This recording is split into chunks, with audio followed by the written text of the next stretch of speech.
Le kiosque d'Europe 1, toute la petite bande du matin est là. Jean-Philippe Ballas pour la presse internationale, Axel de Tarlet pour la une de l'Écho, Eva Rock pour la télé. Madame, messieurs, bonjour. Bonjour Maxime.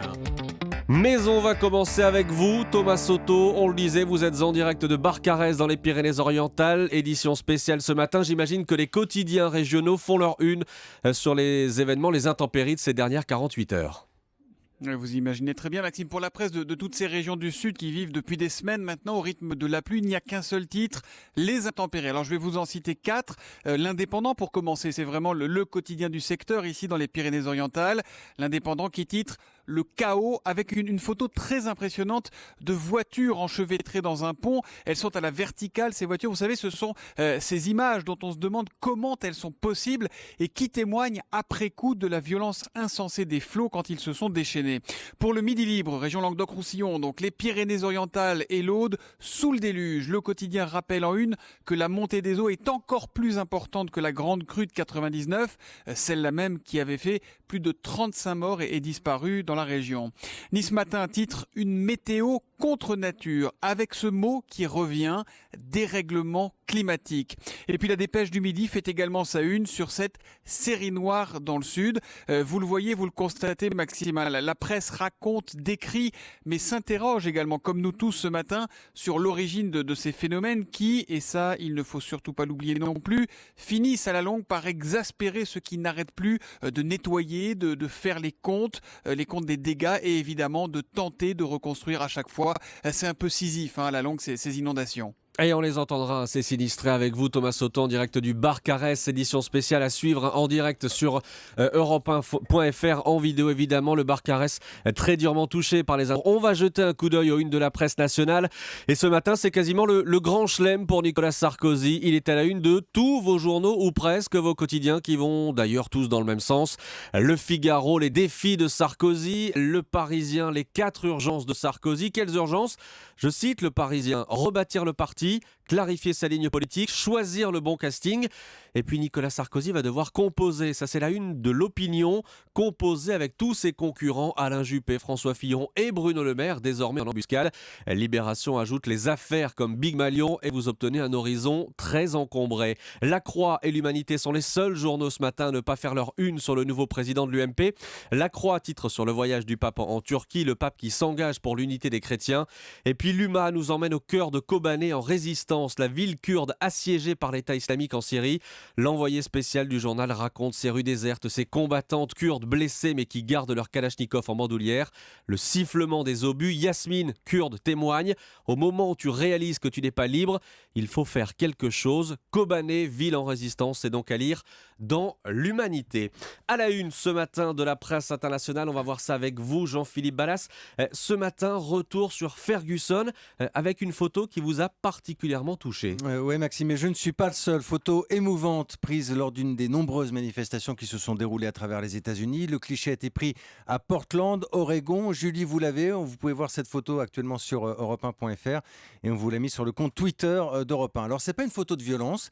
C'est même tout le contraire. Elle montre un policier casqué qui serre dans ses bras un jeune garçon de 12 ans en pleurs, un garçon noir qui s'agrippe à lui littéralement. L'image a d'abord été diffusée par le journal de l'Oregon, dit Oregonian, avant d'être partagée plus de 150 000 fois sur Facebook en quelques heures et d'être prise par des dizaines de médias dans le monde entier. Est-ce qu'on connaît, Jean-Philippe, l'histoire de cette photo? Oui, on la connaît maintenant. Les journaux ont retrouvé les deux personnages. Le garçon s'appelle Devante et le jour de la manifestation, il avait un panneau Free Hugs. Vous savez, cette mode dans la rue, des gens qui proposent des câlins gratuits comme ça aux passants. Un policier a vu l'écriteau, c'est le sergent Brett Barnum qui s'est approché en ouvrant les bras. Ils ont discuté un instant. Le garçon a fondu en larmes en lui disant qu'il avait peur des violences policières. L'homme en uniforme lui a répondu qu'il était désolé, il a voulu le réconforter. Et un photographe freelance passé par là, il a saisi l'image. Voilà toute l'histoire. Le policier a été interviewé notamment sur CNN. Il avoue qu'il a été à la fois surpris et heureux de voir ce cliché faire le tour du monde. Alors évidemment, ça ne fera pas oublier les manifestations de Ferguson, Maxime. J'ai retenu malgré tout un commentaire parmi des centaines postés sur les réseaux sociaux. Un commentaire qui dit: Cette image m'a rendu un peu triste, mais m'a surtout donné beaucoup d'espoir. Voilà donc pour cette photo qui a notamment ému Jean-Philippe Ballas et l'Amérique. Et je vous ai vu, Axel de Tarlé, vraiment jeter un long coup d'œil sur cette photo qui visiblement vous a aussi touché. La une de l'Écho avec vous, Axel. Vous voulez dire un commentaire sur cette photo? Non, alors moi ça n'a rien à voir. Absolument rien à voir. Moi on va parler gros sous comme d'habitude. Moi je suis Évidemment. moins dans les Allez, sentiments, je suis plus dans le billet de banque. Parce que La figurez-vous que... Banque de France va construire un méga centre de tri de billets de banque en Seine-Saint-Denis à la Courneuve. Voilà, c'est-à-dire sur le site internet du magazine Challenge. Aujourd'hui, il y a 5 petits tris pour trier les billets, les compter, éliminer les billets qui sont faux, etc. Il y a 5 petits tris répartis dans toute l'île de France. Donc la Banque de France va centraliser tout ça avec un méga centre de tri de billets de banque à la Courneuve, en Seine-Saint-Denis, qui va traiter qui va traiter un quart des billets de banque en France. Donc ça va être énorme. Alors je voulais donc des billets de 50, de 100, de 20, de 500 euros. Je vous laisse imaginer les mesures de sécurité. On parle d'un Fort Knox européen. Ça se Alors, comprend. Ouais. Ah oui. Alors, ça résiste pour les petits malins là, qui seraient tentés d'aller faire un casse dans ce futur Fort Knox qui verra le jour en 2018. Ça résiste à un tank, donc il ne faut pas y aller avec la voiture bélier. Et l'épaisseur des murs, ils ont pris les normes des centrales nucléaires. Donc, vous voyez, le marteau-piqueur, ça ne marche pas non plus. Moi, j'essaie de mettre à la place des gens qui travaillent à l'intérieur, qui voient tous ces billets toute la journée.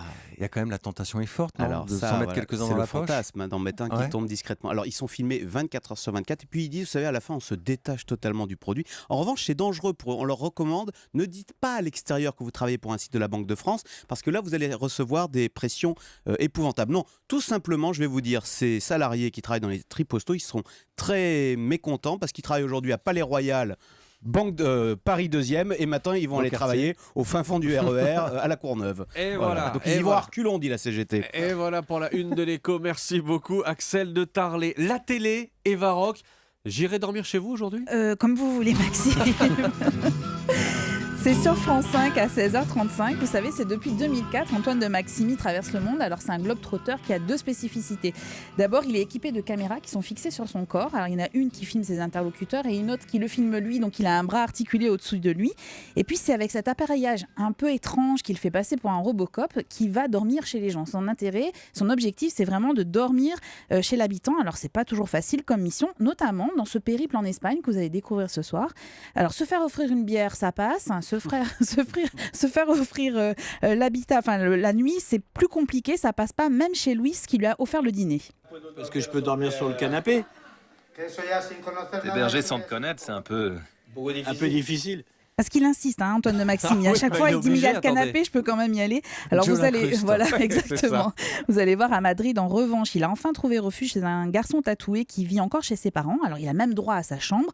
Tout le monde s'endort tranquillement à 3h du matin et se réveille à... Il est 6h du matin et je viens de comprendre pourquoi il voulait absolument faire sortir le chat de la chambre hier soir. Parce qu'en fait, il est fou. Là, je viens d'aller aux toilettes et il est rentré dans la chambre et il m'a attaqué, mais j'ai jamais vu ça. Je me suis carrément battu avec le chat. Et voilà le résultat. Eh ben, le résultat, figurez-vous, c'est que son pied est totalement ensanglanté par des griffures de chat extrêmement profondes. C'est pas du tout pour rire. Alors c'est ça, j'irai dormir chez vous. En fait, c'est des tas de rencontres. Alors, il y en a qui sont légères, d'autres qui sont plus profondes. Vous allez voir un éleveur de chèvres, des danseuses de sévillane, un cordonnier, un tenancier de cidrerie. Si vous loupez l'émission, elle est disponible en replay sur le site plus.francetv.fr ou le samedi à 18h. Et nous, on est d'accord pour l'accueillir. Allez, rideau sur le kiosque. Europe